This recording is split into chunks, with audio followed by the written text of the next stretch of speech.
In 2008, the Chicago Tribune described her as the greatest marathon runners of all time. 20 years after she started running, has she finally retired? We are speaking to that athlete shortly here on Setting the Pace. Plus, we're putting the 10 best questions to yet another world champion.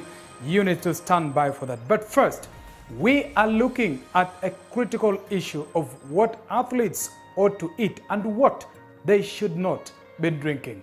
Hello and welcome to Setting the Pace here on Zuku Sports. Before we look at athletes' diet and nutrition, let's catch up with what has been making headlines in the world of athletics this past week. World marathon record holder Wilson Kipsang of Kenya has spoken about his delight after setting the new marathon record at the 2013 Berlin Marathon. When I was at the 40-kilometer mark, when I saw the timings, which was 1:57:13, and when I missed in Frankfurt, it was 1:57:20. Then I first realized that I was inside by 7 seconds. Then I saw that I was to only run fast in the last 2.2. Then I was having that confidence that I could really have the world record. At the same time, world and Olympic marathon champion Stephen Kiprotich from Uganda has lauded Kipsang for setting the new marathon order, time of 2 hours, 3 minutes and 23 seconds. When you won the world record, for me I was very happy because he's a strong man, somebody who is very strong and he's always focused. So he deserves that record. Meanwhile, European 5,000 meters champion Olga Golovkina has become the latest athlete to be banned after failing drug test. She has been suspended for 2 years after testing positive for banned anabolic steroids during an out-of-competition test. She becomes the 32nd Russian athlete to be banned in 2013.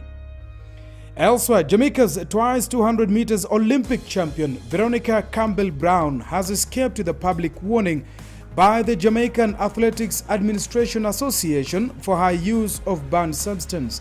Veronica, who was suspended in June, is, however, not yet off the hook, as sources explained that the decision is unlikely to be upheld by the IAAF or go unchallenged by the World Anti-Doping Agency.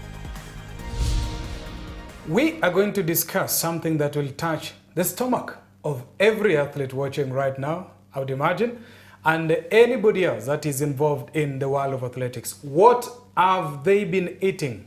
Have they been eating the right kind of food? Have they been drinking the right fluids? I'm speaking about athletes, and how is their diet an important and integral part of their success? I'm going to put that question to Alice Ndong, a nutritionist, specialist, and I think I will not be wrong to say you're also a dietitian.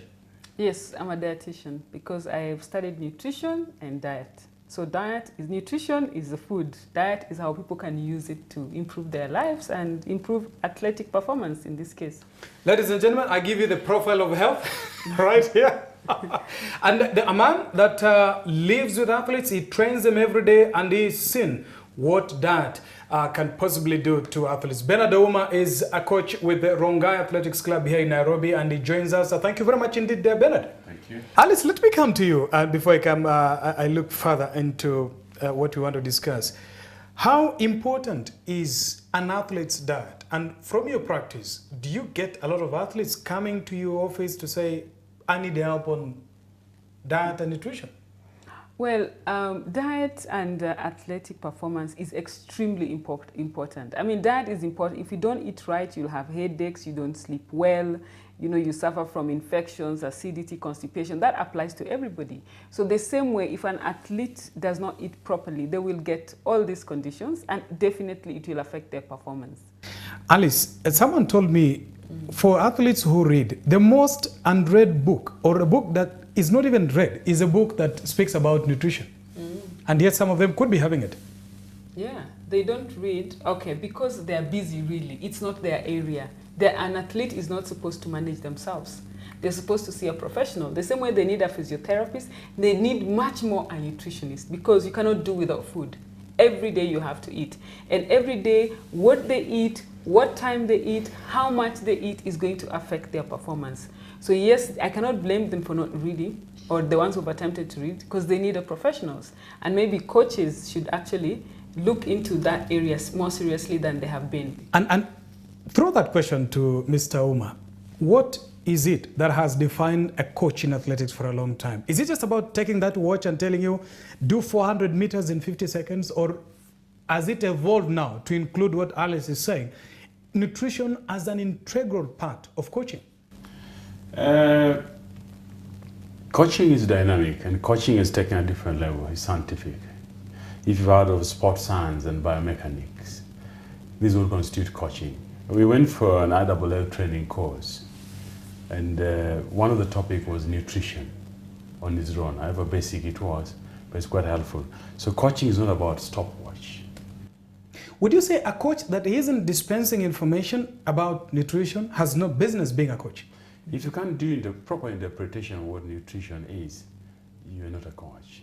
Let's get into the nitty-gritty of really what an athlete should take and what should a typical diet really consist of. And Alice now explains to us in great detail.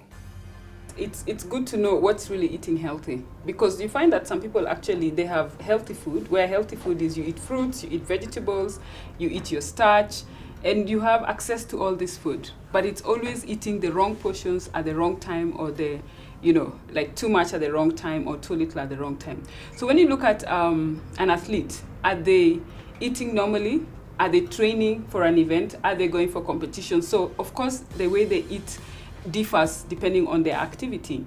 But let's say what's really healthy. So if I'm putting an athlete in a camp and they're going to train, I would always give them a protein in the morning, because the protein is going to give them glucose for 7 to 8 hours, and so they will not get exhausted. But of course, they'll have to eat like 2 hours before they start training. So I'll make sure they have some potatoes maybe, okay? They have lots of vegetables on their plate, and I'll give them a small portion of protein. It can be meat, it can be beans, it can be fish, it can be any protein that's available to them. The more beans we eat in our diet, the better. Most of the time when you're always having a headache, and those who are some of the telltale signs that you're not eating healthy or something is wrong. You're having a headache, so you keep taking pills. You keep taking pills every day. So in a month, you're taking like 60 pills because you took some medications for your headache, or you took something for your acidity, or you took something for constipation. So in a month, you could be taking so much drugs, which actually is very toxic and definitely will reduce your performance and increase your risk of getting other conditions. So for all those athletes up there, don't pop pills. When you have a headache, you need to find out, why do I have a headache? You're more likely to have a headache because you're dehydrated, you didn't have enough sleep, you took too much sugar in your diet, or you skipped meals. In summary, just 5 things that I would like my athletes to know. 1 is to be free of toxins, okay? Free of toxins, meaning assess your diet. What do you eat as a toxin? Do you take too much coffee? Do you take alcohol? Do you take salt, too much salt? Do you take too much sugar? Do you take too much fat? Do you take too many supplements? Those can be toxic to you. So evaluate your diet, find out what it is that you're taking too much, and make an adjustment.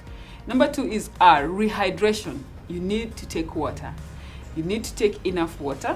Please check with your nutritionist if you're having enough water. All athletes do have nutritionists. 3 is eating healthy. Eating healthy involves just 3 things. Eating more food in the morning, less in the evening. Always you need to eat snacks because the training is long. A lot of starches in your diet.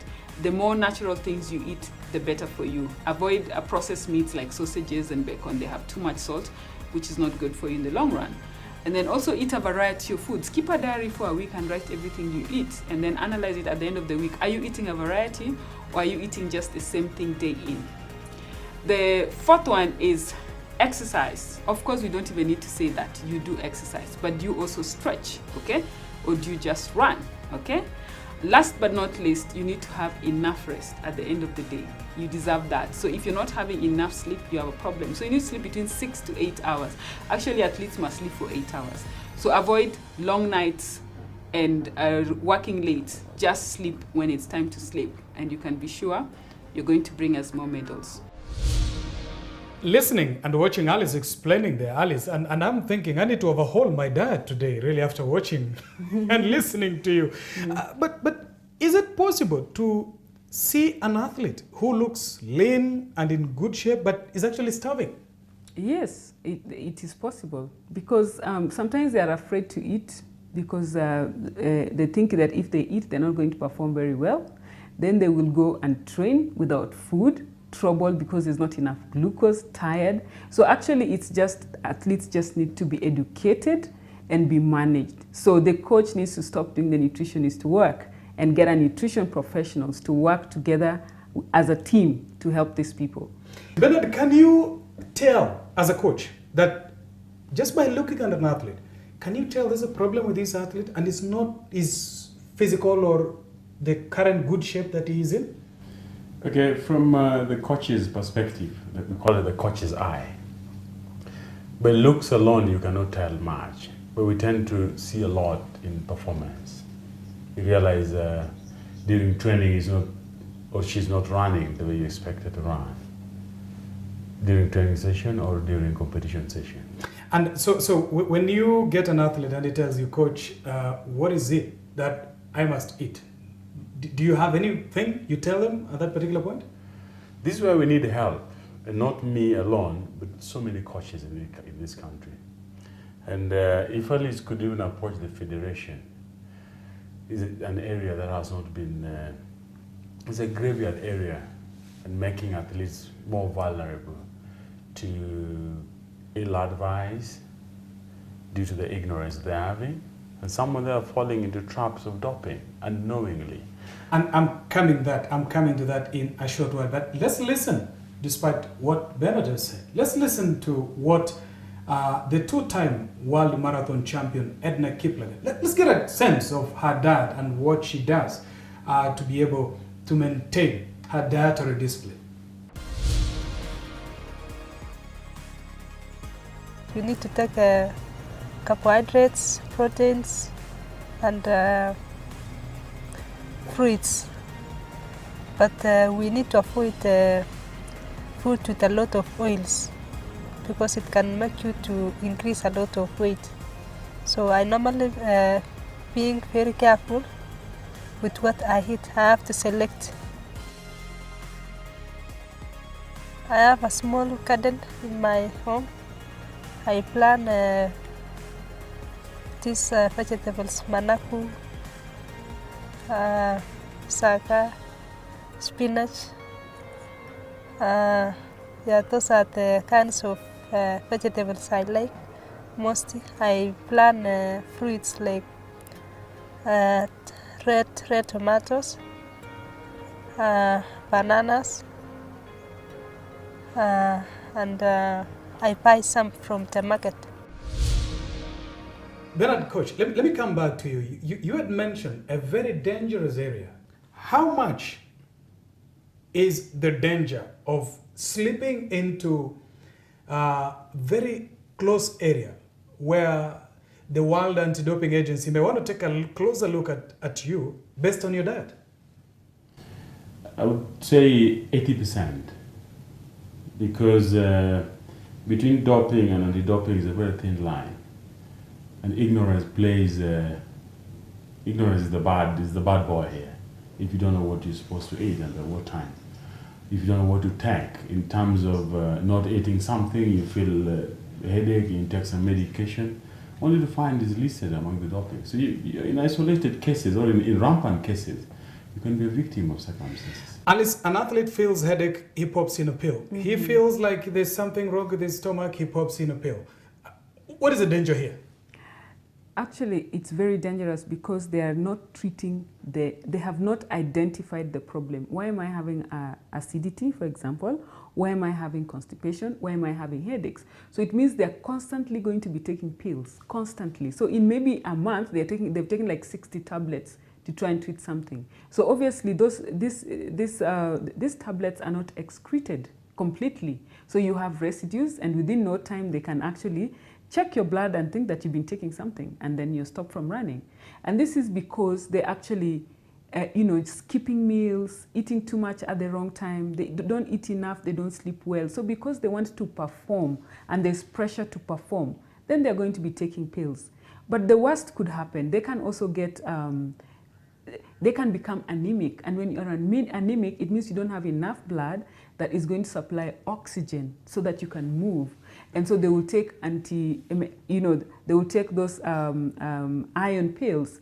And iron actually has been found, a lot of people have taken iron tablets and they've been stopped from racing, because when you take iron, it means increases your blood volume. So it looks like you actually took something to enhance your performance. I'll just come back to you shortly, both of you, just to look at what is it that an athlete needs to do in order to train well and just avoid those pitfalls in just a moment, because right now we have to touch base with the Catherine Ndereba, the 4-time Boston Marathon champion. Has she retired from athletics? I am Catherine Ndereba. I am 41 years old, very proud of my age. I am a prison officer. I am a superintendent of Kenya prisons, working at Nairobi West Prison. I started running when I was in class 5. I was 12 years old, and I don't have quite a big reason why I started running, because like any other child or like any other kid, I just found myself running. During my primary education, I had those teachers who could encourage me, especially Mr. Maina, who was my class teacher when I was in class 6. So he kept on encouraging me so much. Through those encouragements, I kept on training, and whenever I keep on training, I get better and better.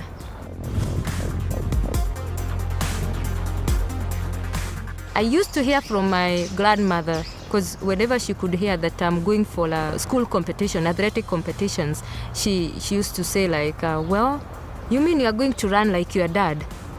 But my dad never get to talk about it. So later on I came to learn from my cousins who found him schooling that my dad was a good athlete during those years that he was in school. I went to Boston in the year 2000, and I won the race in Boston. That was my first win in a Boston Marathon, and that's where I did my debut in 1999, whereby I emerged number 6. So I finished very weak.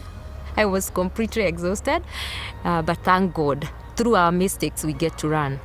Yeah, so come here 2001, I did my best in a Chicago Marathon, and that's where I did the women's world record in that year. In some streets, people do recognize me. Some even end up to asking for autograph. But believe me, there are some, they don't even know the meaning of it. Yeah, so, but if I go to some places like Japan, US, boy, I can hardly move. Yeah, because I keep on signing and signing and signing. I'm telling you, in the year 2001, it happened to me after the race. I signed for 400 kids. In fact, I kept on signing when I was studying, and I started feeling like I can faint. So they had to get a seat for me. I sit on, and then I kept on signing for the children. Everyone had an autograph. I haven't retired, but you haven't been seeing me so much. But all I can say is that everything that has got a beginning has got an end. I have been facing quite a number of challenges, physical challenges, that is, having injuries here and there. I'm taking it easy, hoping that I'll keep on doing some other races before I say enough is enough.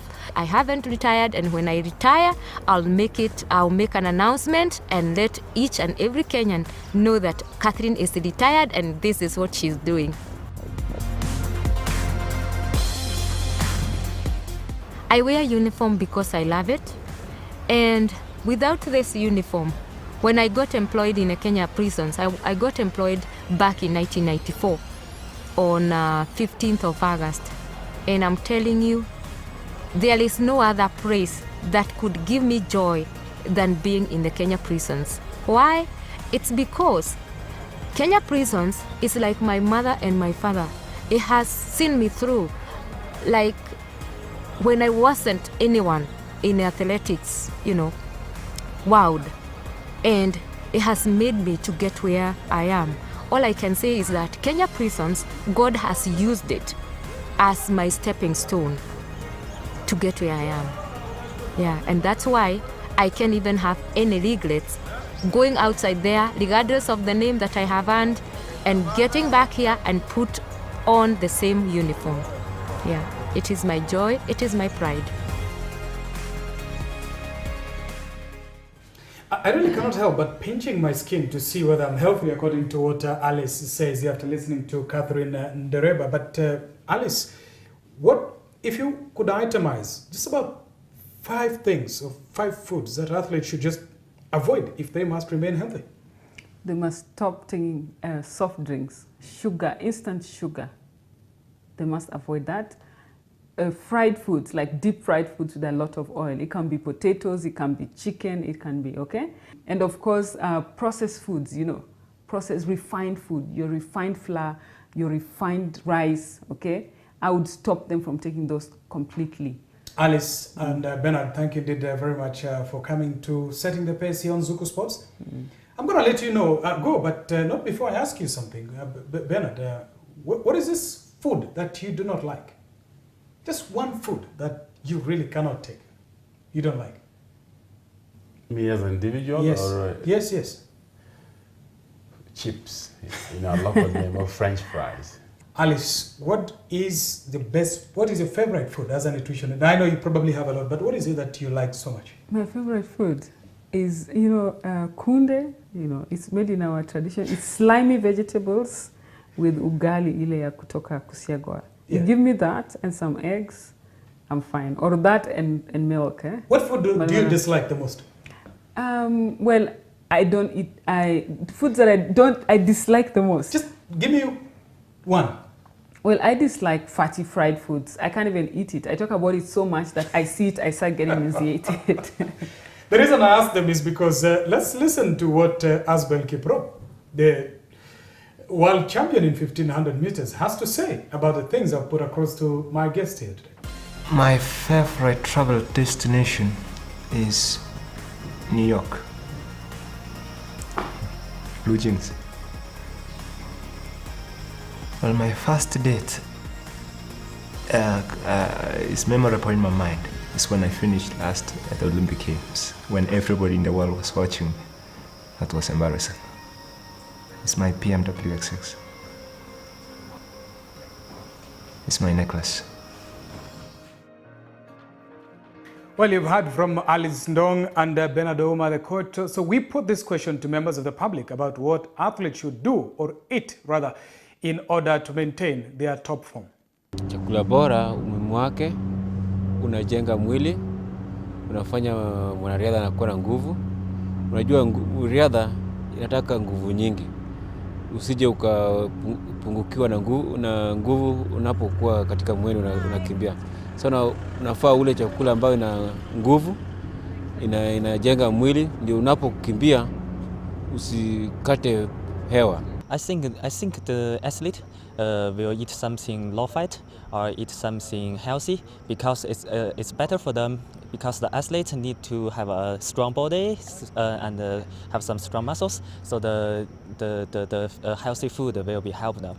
Well, nutrition is the main thing about the body. Basically, if you don't eat well, you're not sportive enough. As people say that you are what you eat. So if you're an athlete, definitely, if you portray your athleticism, you need to have good nutrition. In our trivia question in the past installment of Setting the Pace, we asked you who is the world marathon record holder for the men's race and what is the time. If you answered Patrick Makau Musyoki from Kenya in the time of 2 hours 03.38, at least before the Berlin Marathon, then you are the winner of that particular trivia question. Now this week we are asking you, who is the women's 800 meters world champion? Tweet us at Zuku Sports, and in the next installment of Setting the Pace, I will reveal the winners. Well, I hope athletes watching have been able to learn a great deal of what they need to do in order to take charge of their own health to ensure their longevity while running. Thank you very much indeed for watching this episode of Setting the Pace here on Zuku Sports. My name is Sadiq Shaban. On behalf of the team, thank you for watching and goodbye for now.